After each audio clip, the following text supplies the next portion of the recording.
할렐루야. 여러분 이미 웬만하면 다 여러분이 감을 잡으셨을 텐데 지난 2달 넘게 우리는 사도신경을 함께 살폈습니다.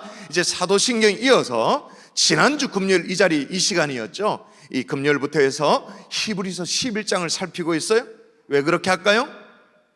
신앙고백, 사도신경 신앙고백을 한다고 해서 고백대로 사는 것이 아니기 때문에 사는 문제는 사는 문제대로 또 다른 문제이기 때문에, 그래서 지난주에 제가 소개했잖아요. 토마스 블룩스라는 사람이 가장 힘있는 수사법이 뭐냐, 수사법, 가장 파워풀한 수사법이 뭐냐, 실예는 가장 힘있는 수사법이다.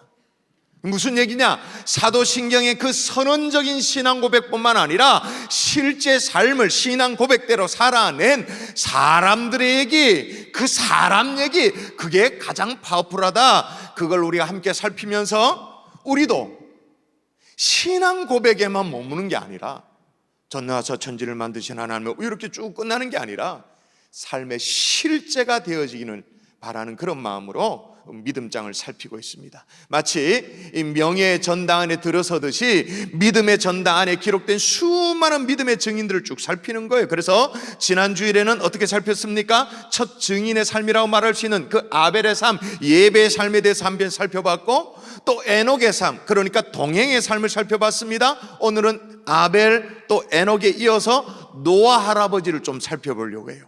여러분 우리가 노아 할아버지를 가볍게 이길 수 없는 것이 말이에요, 성경에서 말입니다, 하나님께서 직접 의롭다고 여기신 사람 몇 안 되는 사람이 있는데 그 중에서도 가장 먼저 의롭다고 여김받은 사람이 누구일까요? 가장 먼저 의롭다고 여김받은 사람, 여러분 이 대목에서 보통 사람들은 턱 떠올라지는 게 누구를 떠올릴까요? 네 글자? 아브라함을 생각하죠. 이신층이 뭐 이런 거 생각하면 아브라함을, 하나님을 의롭다고 여긴 사람 아브라함 아니가 이렇게 생각합니다. 그런데 우리가 상식적으로 알고 있는 아브라함보다 훨씬 전에 노아가 의롭다 여김을 받았어요. 인정받았어요. 성경 보십시다. 창세기 7장 한번 읽어볼까요? 창세기 7장 시작. 여호와께서 노아에게 이르시되 노아 내 온 집은 방주로 들어가라. 이 세대에서 내가 내 앞에 의로움을 내가 보았음이니라. 하나님이 말하잖아. 의로움을 내가 보았다 그렇게 말하잖아요. 창세기 7장, 아브라함은 창세기 12장에 나옵니다. 아예 아브라함 등장도 아직 안 했어요. 또 오늘 본문 볼까요? 히브리서 11장 7절 제가 읽어볼게요. 믿음으로 노아는 아직 보이지 않는 일에 경고하심을 받아 경외함으로 방주를 준비하여 그 집을 구원하였으니 이로 말미암아 세상을 정죄하고 믿음을 따르는 의의 상속자가 되었느니라. 자, 그렇다면 아브라함보다 훨씬 그 전에 의롭다고 여김을 받은 노아가 도대체 뭘 했기에? 그 아브라함은 우리가 좀 아는 스토리가 있잖아요. 고향 친척 집을 떠나고 순종하고 이삭 바치고 뭐 이런 거 알잖아요. 아니 근데 아브라함보다 훨씬 더 전에 의롭다고 여김을 받은 노아가 도대체 뭘 했나? 뭘 했기에 의의 상속자라고 인정을 받게 되었는가? 오늘 그거 살피자고요. 자, 하나님께서 죄악으로 넘실거리는 이 세상을, 인류를 참다 못해가지고 지으신 것을 후회하고 심판하실 계획을 세우시죠. 물로 심판하실 계획을 세우십니다. 노아의 홍수잖아요. 근데 뭘 모르는 사람은 노아의 홍수 그러면 뭐 그냥 성경에 지어낸 얘기, 재미난 스토리, 얘기거리 정도만 생각합니다. 뭘 모르는 사람은 그렇단 말이에요. 그러나 인류 역사 속에는 얼마나 다양한 이 홍수의 흔적이 역사 속에 남아있는지 몰라요. 일단 수메르 시대에 길가메시 서사시에 보면 홍수에 대한 스토리가 나옵니다. 이집트의 홍수에 대한 스토리가 나와요. 또 바벨론의 홍수에 대한 스토리가 나옵니다. 중국에도 나옵니다. 심지어 게르만족에도 나옵니다. 그리고 아메리카 인디안 그 기록에까지 대홍수의 스토리가 나와. 세계 곳곳에서 대홍수의 역사적인 흔적들이 아직도 남아있어요. 이걸 보면 여러분, 노아의 홍수는 일부 지역에 한 군데 국한되어지는 것이 아니라 전 주기적인 사건, 전 어떤 우주적인 사건, 전 지구적인 사건이었음에 틀림이 없는 줄 믿습니다. 또 여러분, 노아의 홍수가 전 지구적인 사건이었기 때문에 지구도 흔적을 안고 있습니다. 역사만 흔적을 가지고 가는 게 아니라 지구도 흔적을 안고 있는데 대표적인 흔적이 뭐죠? 지층이잖아요.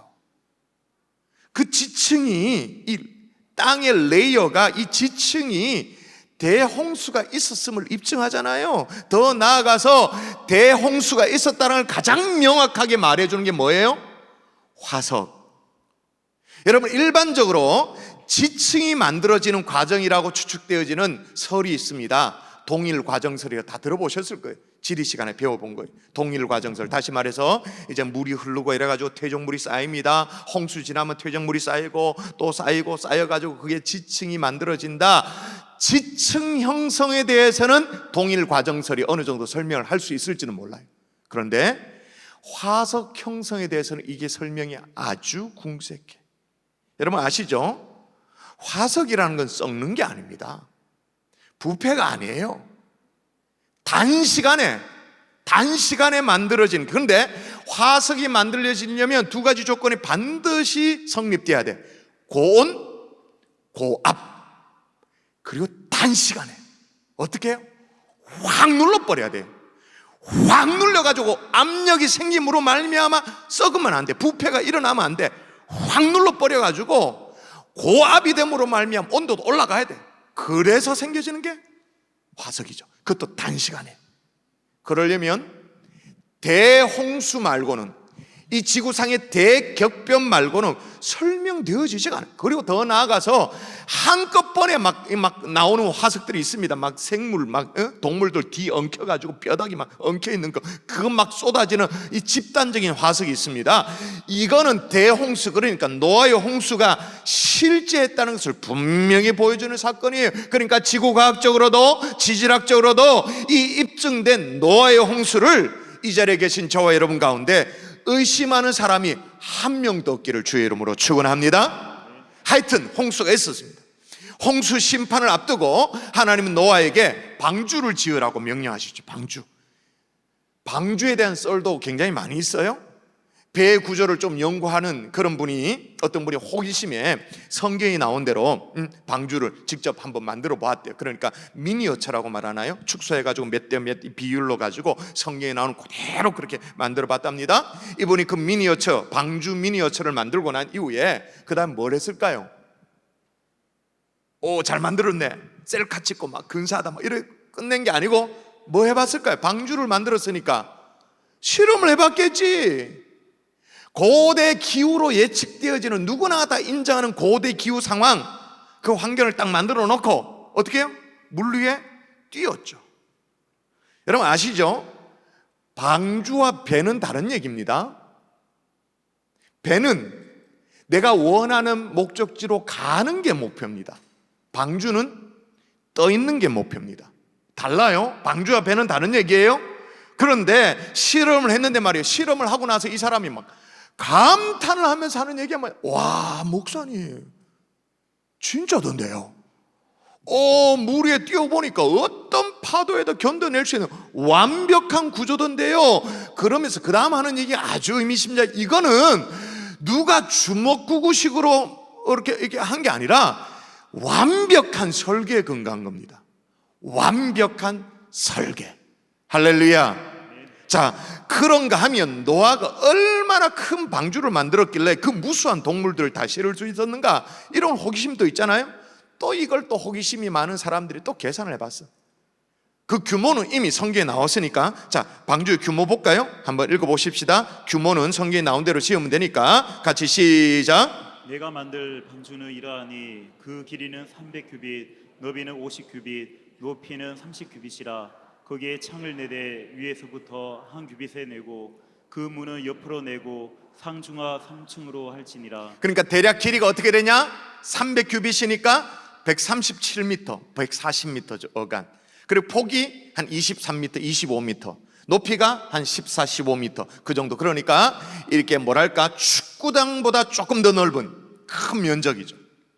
그리고 그 용접, 부피로 말하면 기차 있잖아요. 화물 기차. 화물 이렇게 하는 기차, 그 기차에 대략 522량쯤 되어지는 그 정도 규모입니다.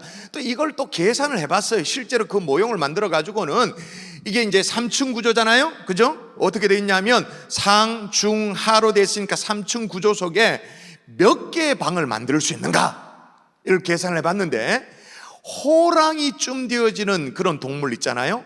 그런 동물들을 집어넣을 수 있는 우리가 7,000개 정도 만들어지더랍니다. 그 정도 규모였대요. 그 당시에 지구상의 기시가는, 그러니까 허파로 숨 쉬는, 다시 말하면 그 당시에 호흡을 하는 동물들을 다 싣고도 남을 만한 그런 규모라는 계산이 결론이 나오는 거죠. 하여튼 이 대사건의 노아가 쓰임을 받습니다.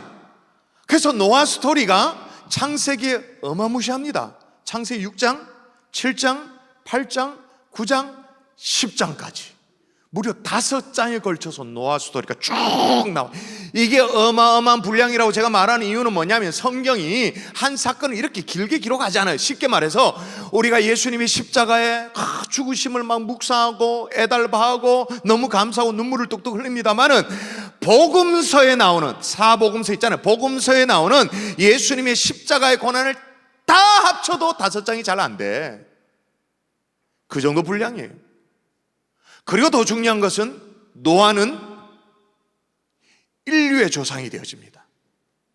물론 우리의 조상은 아담입니다. 근데 노아의 홍수 심판으로 말미암아 모든 인류가 다 죽습니다. 그럼 우리 모두는 노아의 후손이죠. 우리 모두는 어느 할 것 없이 노아의 후손인 거예요. 아니 도대체 어떤 사람이었기에 이렇게 쓰임을 받았나?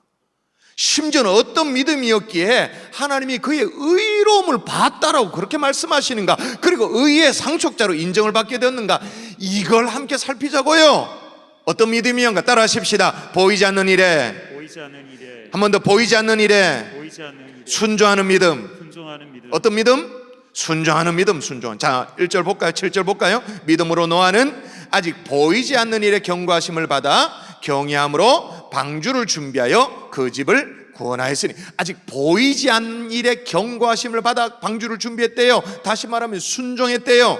순종했다, 이것도 중요합니다만은 더 대단한 건 뭐냐? 노아가 아직 보이지 않는 일에, 다시 말하면 보지 못한 일에 순종했다. 그러면 노아가 못 본 게 뭐예요? 노아가 못 봤어요. 못 봤음에도 불구하고 순종했어요. 대표적으로 뭘 못 봤어요? 홍수는 고사하고 비도 못 봤어. 비를 본 적이 없어. 그렇죠? 창조과학에 의하면 노아 시대 이전에는 지구상에 아직 비가 온 적이 없죠. 비가 내린 적이 없어요. 창세기 기록 한번 볼까요? 그러면 땅이 어떻게 존재했는가? 자, 한번 읽어볼까요? 시작. 안개만 땅에서 올라와 온 지면을 적셨더라. 그러니까 안개가 올라왔다는 표현을 쓰지 않습니까? 그래서 안개가 올라와서 온 지면을 적시는 정도. 그리고 지구는 철저하게 자외선이 차단되어 있는 상태죠. 노아의 홍수 이후에 대기의 변화가 일어나죠. 이 자외선이 열립니다. 이거 열리고 난 이후에 인류에게 나타나는 현상이 뭐예요? 급속도로 노화가 시작되어지죠. 그래서 우리 막 여름에 어떻게 합니까? 막 바르잖아. 막 발라가고 막 자외선 절대 막 피부 노화 큰일 나니까 그냥, 그죠? 차단되었다가 열리기 시작하니까 노화가 시작될 뿐만 아니라 성경의 기록을 잘 살펴보면 사람의 수명이 급속도로 단축되어지죠. 노아의 홍수 이후에, 그죠? 사람의 수명이 단축되어집니다. 자, 생각해 보시면 아직 비를 한 번도 경험하지 않았어요. 그런데 하나님께서 위로부터 장대비와 같은 비를 내리신다? 비를 경험하지 않았는데, 홍수를 경험하지 않았는데 그걸 지금 보지 못한 일에 순종하는 거예요. 그리고 더 결정적인 게 뭐야? 방주가 뭔지를 몰라. 그게 어떤 기능을 하는지도 잘 몰랐죠. 근데 메마른 산능성이에, 산꼭대기에, 아라랏산에, 그죠? 거대한 배를 만드는 일을 시작한 거예요. 거대한 방주를 짓습니다. 그 당시 엄청난 어떤 건축이라고 말할 수 있잖아요. 도대체 어떻게 만들었을까? 사람들이 또 호기심을 가지고 이걸 또 계산을 했어요. 하루에 사람이 그 당시 할 수 있는 일이라는 게 있잖아요. 노동력이라는 게 있잖아요. 그리고 아무 다른 사람들 안 도와줬으니까 노아의 8 식구와 함께 이걸 만들어서 어떻게 이게 만들 수 있을까? 그 당시에 중장비도 없고 그랬는데 계산을 하니까 오로지 인력으로, 노동력으로 그 정도의 규모의 방주를 지으니까 계산을 하니 대략 100년이 나와.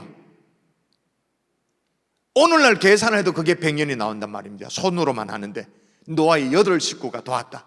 실제로 성경의 기록에 방주를 몇 년 동안 짓죠? 주일학교 선생님들이요, 내일 이제 주일학교 노아 방주 얘기해야 됩니다. 몇 년 동안? 오! 무슨 부서예요, 아가? 야, 기특한 아가들. 120년 동안 노아가 방주를 지어요. 중장비 하나 없이. 그럼 120년 동안 정말로 외롭게 이 일에 순종을 하는 거죠. 방주를 지었다 이렇게 말하면 안 되고, 방주 지었지. 그런데 120년 동안 뭐 했냐? 순종을 한 거지, 순종을. 그래서 알렉산더 마클레이라는 사람 뭐라고 말했냐면 노아는 고독한 성자다. 살리터리 세인트라고. 그러니까 너무너무 고독한 성자였다. 그러니까 가시밭의 장미처럼, 사막의 한 그루의 상록수처럼 그런 믿음 없는 시대에 믿음을 지켜냈던 아주 고고한 성자, 고독한 성자였다, 그렇게 말해요. 자, 그 결과입니다. 그 결과 어떻게 됐는가? 같이 한번 읽어볼까요? 노아가, 시작. 노아가 그와 같이 하여 하나님이 자기의 명하신 대로 다 준행하였다. 하나님이 자기에게 명하신 대로 다 준행하였다. 상상을 초월하는 순종의 사람이었던 것입니다. 할렐루야. 여러분, 우리도 노아처럼 순종하려는 마음이 있습니다. 그런데 우리도 이처럼 순종하고 싶어도 자꾸 걸림돌에 자빠져. 걸림돌에 탁 걸려가지고 넘어져. 자꾸 넘어지는 거예요. 대표적인 우리의 순종을 가로막는 걸림돌이 뭐냐? 시대정신이, 시대정신. 에이고, 요즘 그래 사는 사람 없다.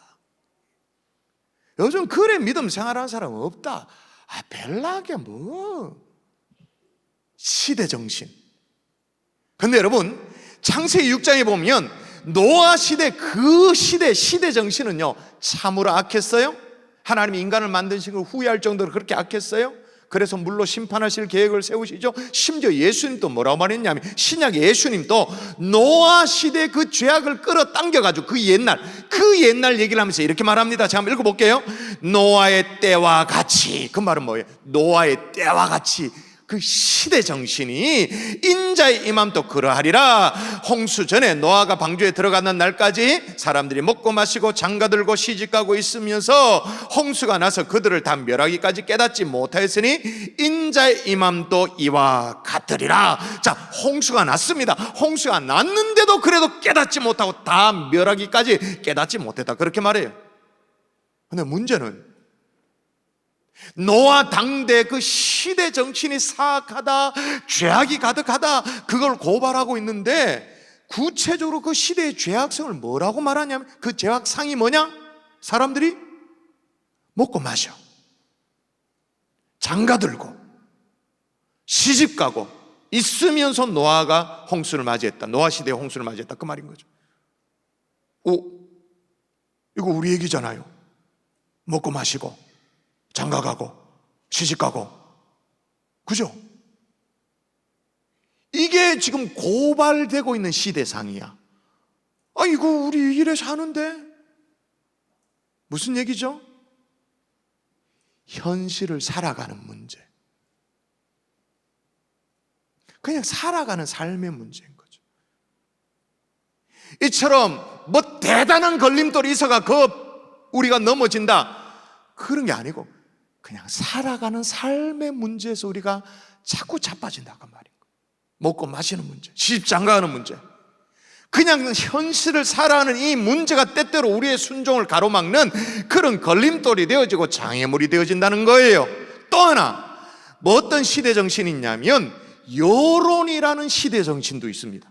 요즘은요, 여론이 딱 지목하면 그거 한순간에 나쁜 놈 되죠. 매장되어집니다. 사회악이 되어지긴 하죠. 근데 여러분 생각해 보십시오. 한 사람이 말이에요, 그 당시에 노아 시대에 100년이 넘게 막 거대한 구조물을 만듭니다. 아마 그 당시에 사람들이 그걸 쳐다보면서 아마 뭐라고 말했을까요? 아마 이래 말, 이야, 노아 영감탱이 그냥 노망 들었네. 미치려면 곱게 미치지, 좀 뭐하는 짓거리고. 많은 하늘에 무슨 홍수가, 이거 완전 민폐다. 이건 사회악이다. 사람들이 그렇게 얘기했을 거예요. 만일에 그 당시에 언론이 있었다면 기사 헤드라인이 어떻게 나왔을까요? 어떻게 헤드라인이 뽑혔을까요? 어떻게 나왔을 것 같아?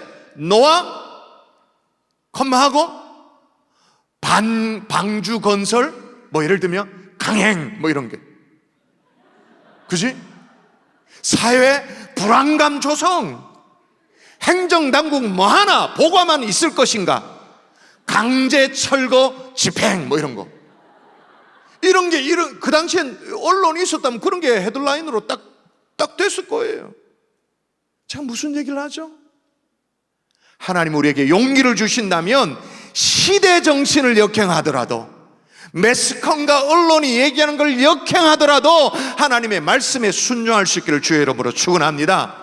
그게 노아처럼 아직 보이지 않는 일에 순종하는 일이라 할지라도, 뭔지도 몰라도 하나님이 말씀하시면, 내가 이해가 다 안 돼도, 홍수를 이해했습니까? 노아가 본 적이 없는데. 방주가 이게 어떤 기능을 하는지 이 노아가 이해를 했습니까? 이해 못하지. 그러나 주께서 말씀하시면 순종할 수 있는 하나님의 종들 될 수 있기를 주 예수 이름으로 축원합니다. 자, 그러면 우리가 그래도 생각이 있으니까, 노아가 어떻게 이렇게 시대 정신에 역행을 할 수 있었는가? 무슨 노아가 통병가? 자, 오늘 본문의 비밀이 드러납니다. 자, 읽어보십시다. 자, 빨간 글씨를 주의하고 읽어보십시다. 믿음으로 시작. 믿음으로 노아는 아직 보이지 않는 일에 경고하심을 받아 경외함으로 방주를 준비하며. 어떻게 해서 방주를 준비하게 됐단 말합니까? 경고하심을 받아 경외함으로. 물론 하나님이 노아에게 경고의 메시지를 주고 홍수, 방주 얘기했습니다. 그런데 그렇게 경고하신 것 말고 또 경고가 있었어요. 어떤 거냐? 하나님이요, 사람을 붙여주십니다. 사람을. 근데 이 사람은 생존 자체가 경고인 사람을 딱 옆에 세워놨죠.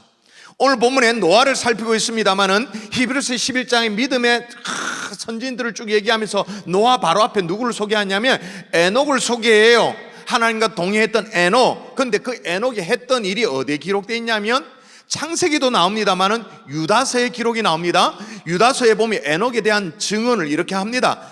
아담의 7대 손 에녹이 이 사람들에 대하여 예언하여 이르되, 보라, 주께서 그 수만의 거룩한 자와 함께 임하셨나니 그는 무사람을 심판하자. 좀 넘어가서 그 다음에 그들을 정죄하려 하심이라 했느니라. 그러니까 한마디로 에녹은 그 당시 사람들에게 경건치 않는 그 일에 대해서 계속적으로 정죄하는 일을 했다, 그 말인 거예요. 그 에녹이 그 일을 실제로 했나? 지난 주일에도 말씀드렸습니다만 하나님은 에녹에게 아들을 주셨어요. 무두셀라라는 성경에 가장 오래 산 사람 아들을 주셨습니다. 근데 하나님이 그 당시에는 이름을 짓게 하실 때 하나님의 메시지를 담아서 짓게 하시는데, 이 무두셀라라는 이 아들에게는 계시적인 의미가 담겨져 있는, 메시지가 담겨져 있는 이름을 주시죠. 무두셀라 뜻이 그가 죽으면 심판이 온다. 다시요, 무두셀라 이름 뜻이 뭐냐? 아들을 낳는데 이름을 주시는데 이름을 뭐 어떻게 주시냐? 그가 죽으면 심판이 온다. 아들을 불러야 돼. 부르는데 무두셀라 부르는데 그 알고 보면 그가 죽으면 심판이 온다. 제가 지난 주에도 얘기했죠. 수박 먹어라, 와라. 근데 이름 부르는데 그게 어떻게? 그가 죽으면 심판이 온다. 그렇게 되어지는 거죠. 실제로 무두셀라가 죽던, 그러니까 969세 살고 죽던 그 해에 심판이 시작되어지죠. 그 해가 어떤 해냐? 노아 나이 600세, 방주 완성, 홍수 시작. 무두셀라가 죽던 해에 노아의 홍수가 시작되어지죠. 무두셀라가 969세를 살았습니다. 성경에 기록된 인물 가운데 가장 오래 살았습니다. 그 말은 뭐냐? 하나님은 심판을 유보하시고 969세 9년 동안 계속 유보하면서 오래 기다리셨던 거예요. 충분히 기다리셨던 거예요. 하나님은 천년을 하루같이 죄인을 위해 참고 기다리셨던 것입니다. 그러니까 노아 입장에서 어떻게 되냐? 증조 할아버지 에녹을 통해 가지고 또 할아버지인 무두셀라를 통해서 계속 노아는 경고의 말씀을 받은 거죠. 그래서 노아가 방주를 어떻게 준비했다고 말하느냐? 다시 보십시다. 제가 읽어볼 테니까 이제 이해하고 오늘 본문은 히브리서 11장 7절을 읽으십시오. 믿음으로 노아는 아직 보이지 않는 일에 경고하심을 받아 경외함으로. 이 경외함은 예배합니다 경외 이게 아니고 두려움으로 가득한 경외예요. 두려워 떨림으로써 방주를 준비했다. 어떻게 해요? 그가 오면 심판이 온다. 그가 오면 심판이 온다라는 이 무두셀라의 존재 자체가 노아에게는 그게 경고였던 거예요. 이 경고의 소리를 두렵게 받을 줄 아는 귀가 열리면, 이 경고의 메시지를 들을 줄 아는 귀가 열리면 막 세상 사람들이 막 시끄럽게 얘기를 해요. 노아 방주 건설 강행 행정당국 뭐하냐 철거 집행 뭐 이런 거 오만 얘기를 다 해도 그 복잡한 세상의 소리 중에 누구의 소리만, 누구의 음성만 크게 들릴까요? 하나님의 음성. 아멘이십니까? 아무리 막 운동장에 쫓아다니는 애들이 막 새까매. 근데 부모는 그 아들, 새까만 애들 가운데 누구 목소리를 딱 들을 줄 알까요? 지 새끼. 내 아이의 목소리는 내 귀에 딱 꽂히는 거예요. 오늘날 이 시대에도 시대 정신이라는 게 있어요. 각자의 목소리라는 게 있습니다. 그러나 그 가운데서도 하나님의 음성을 듣고 보이지 않는 일에 순종할 수 있는 믿음의 사람 될 수 있기를 주의 이름으로 축원합니다. 아멘이십니까? 그런데 아까 무두셀라의 존재 자체가 노아에게는 경고의 메시지라 그랬잖아요. 무두셀라의 존재 자체, 그가 죽으면 심판이 온다. 할아버지잖아요. 살아계셨거든요. 계속 그가 죽으면 심판이 온다. 근데 무두셀라만 그의 존재 자체가 경고로 살았는가? 아니요. 노아도. 자 보세요. 노아의 삶이 어땠다고 말하는가? 맞아. 오늘 본문 7절 마저 읽도록 하십시다. 시작. 믿음으로 노아는 아직 보이지 않는 일에 경고하심을 받아 경외함으로 방주를 준비하여 그 집을 구원하였으니 이로 말미암아 세상을 정죄하고. 이로 말미암아 세상을 뭐 했다고요? 정죄했다. 어떤 믿음이냐? 따라 하십시다. 세상을 정죄하는 믿음. 세상을 정죄하는 믿음. 한 번 더. 세상을 정죄하는 믿음. 세상을 정죄하는 믿음. 아니 어떻게 세상을 정죄할 수 있었나? 노아가 베드로 후서는 이렇게 말합니다. 노아에 대해서 이렇게 말해요. 옛 세상을 용서하지 아니하고 오직 의를 전파하는 노아. 노아에 대해서 성경이 어떻게 기록해? 의를 전파하는 노아. 그러니까 의를 전파하니 어떻게 되냐? 어두운 세상은 당연히 정죄받을 수밖에 없죠. 속된 말로 꿀리잖아요. 뭐 어두운 세상인데 빛이 들어와 버리니까 세상이 막 쫓겨나와 버려. 그냥 있지를 못해, 견디지를 못해. 그냥 어쩔 줄 몰라고 그냥 쫓겨나가 버리는 거예요. 세상을 정죄하는 믿음. 전해오는 얘기에 의하면 노아가요 방주를 건설하는데 높은 나무 위에다가 종을 하나 걸어놓고, 큰 종을 걸어놓고는 그걸 뭐 아침, 점심, 저녁으로 3번씩 종을 땡랑 치고는 그렇게 힘써 외쳤대요. Judgment is coming. Judgment is coming. 뭐예요? 심판이 다가오고 있다. 심판이 가까이 오고 있습니다. 심판이 임박했습니다. 하나님을 믿고 구원받으시길 바랍니다. 이걸 하루에 3번씩 그렇게 외쳤대요. 노아는 그렇게 힘써 외쳤습니다마는 세상 사람들은 그의 외침에 귀를 기울이지 않죠. 오히려 그들은 노아에 돌을 던지고 비웃죠. 정신 나간 사람 아니냐고, 시끄럽게 왜 종문 치냐고 뭐 그랬겠죠. 그런데 노아는 개의치 않아요. 그 일을 120년 동안 계속 그러면서 Judgment is coming. 심판은 곧 옵니다. 심판은 옵니다. 심판이 오고 있습니다. 의의 전파자가 되어졌던 거죠.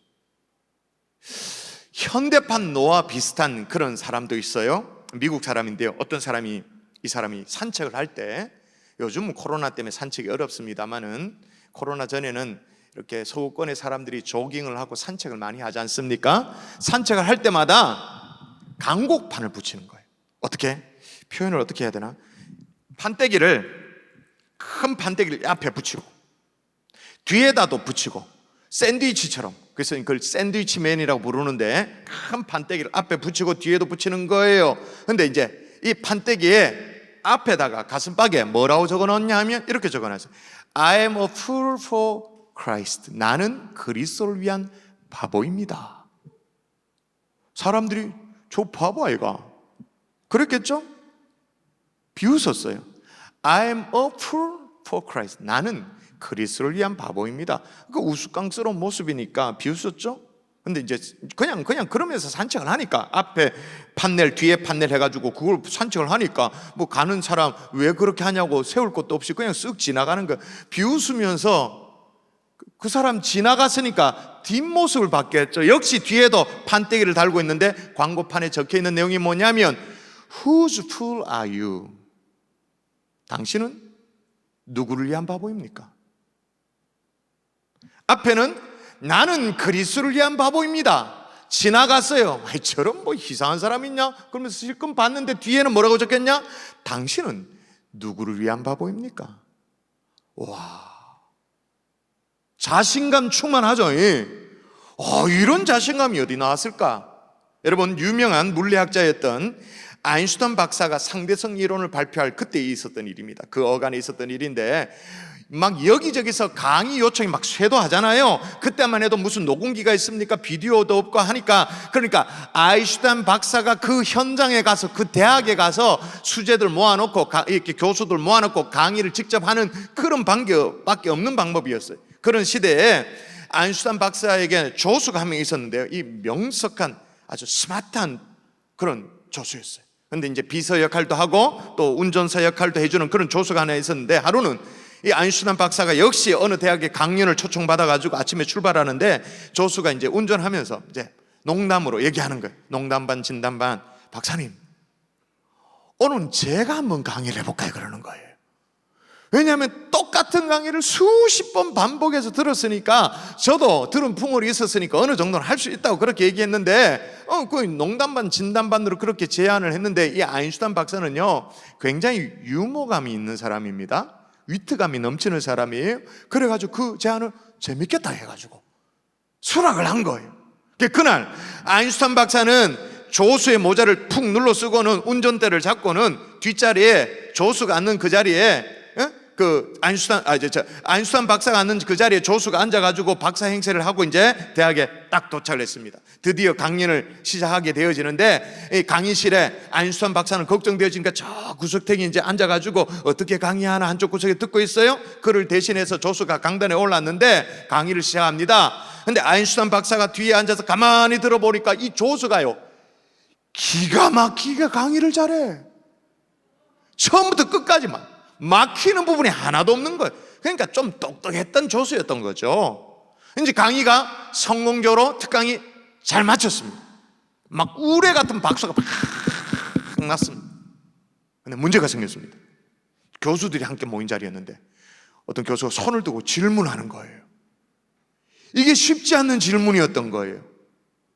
그래서 그 같이 따라 있던 아인슈타인 박사가 앞불사 가슴이 철렁 내려앉은 거예요. 재미삼아 시작한 일인데 이게 일이 커졌다 싶어가지고 가슴이 막 두근두근 거리는 상황이에요. 그런데 이 조수는 정말 그 까다로운 질문을 받았는데 조금도 당황하지 않아. 오히려 저 구석탱이 있는 이 아인슈타인 박사가 막 조급해하고 뭐 어쩔 줄 몰라하고 그런 상황이에요.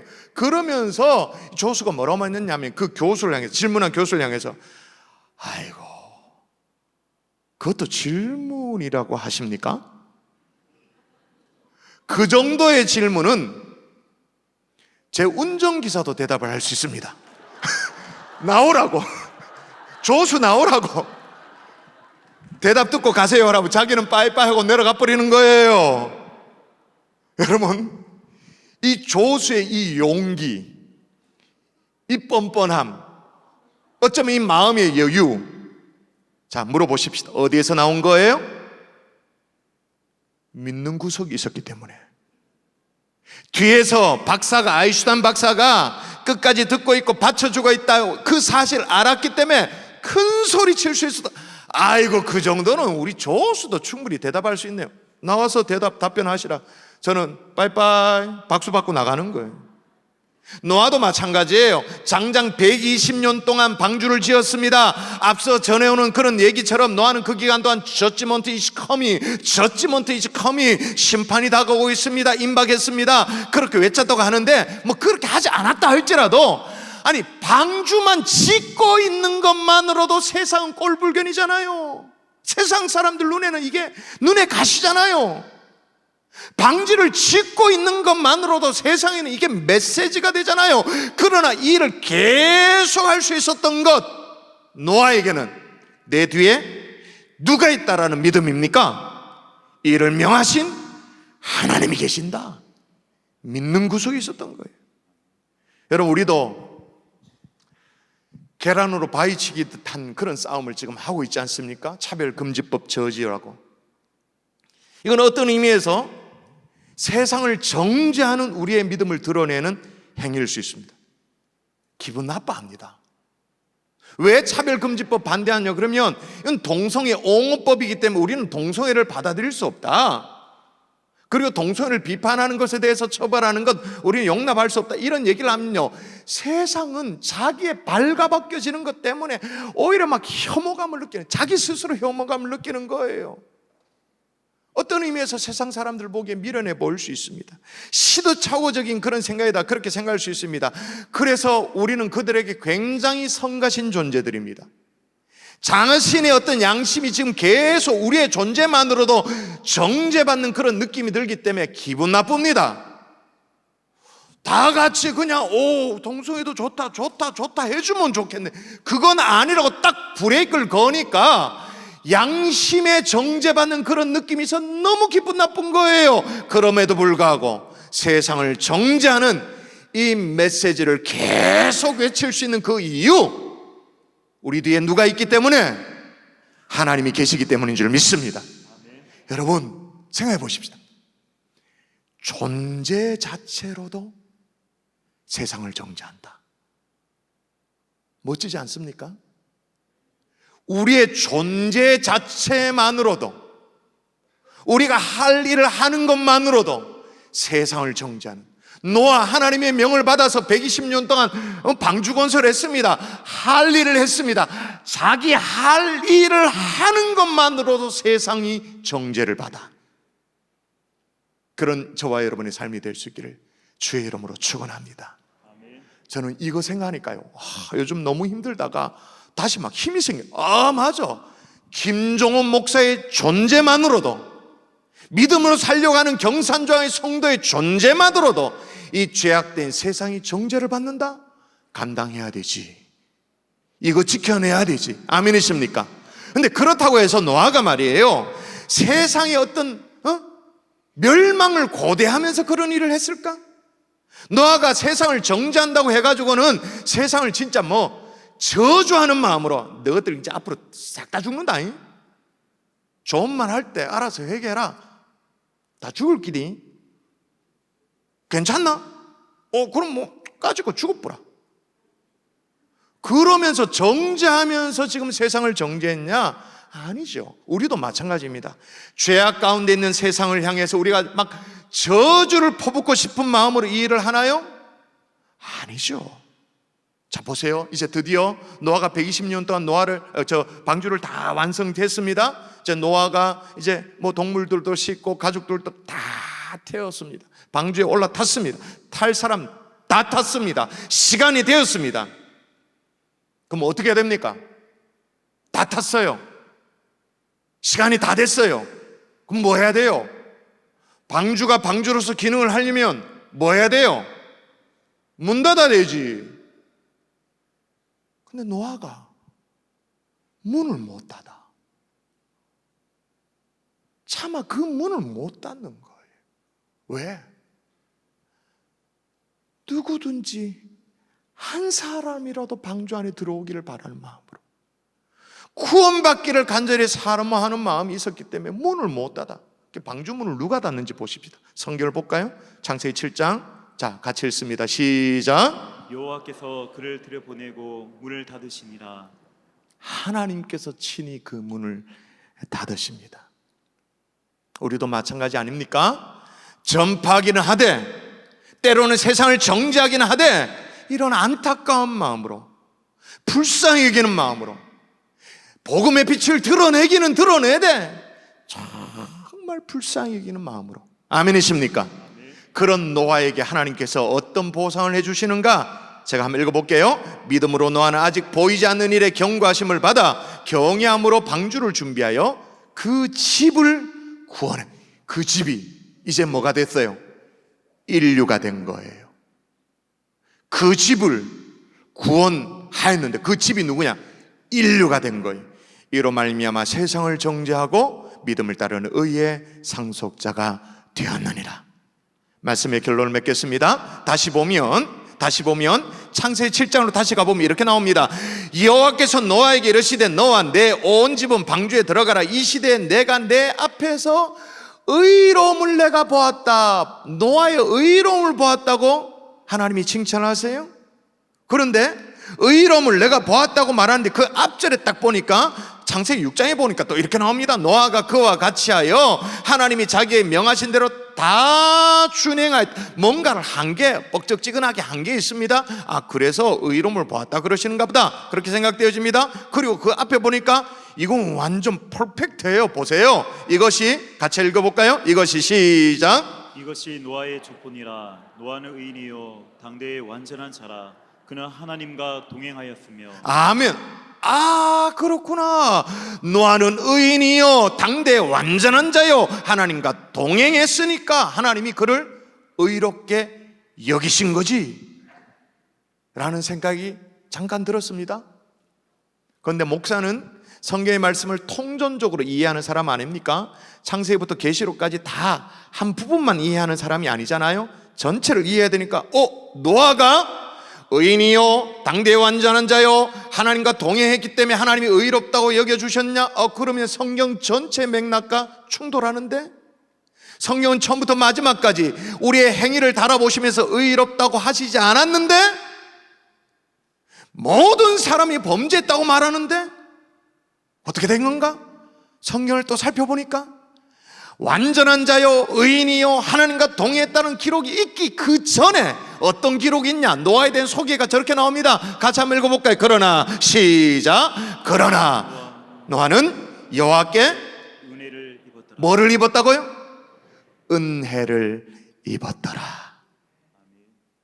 하나님의 은혜로 의인 되어진 노아, 하나님이 주신 은혜로 당대 완전한 자가 되어진 노아, 하나님의 은혜로 순종도 할 수 있었던 그 노아, 보지 못한 것도 순종할 수 있는 그런 은혜 부어달라고 기도하는 하나님의 종들 될 수 있기를 바랍니다.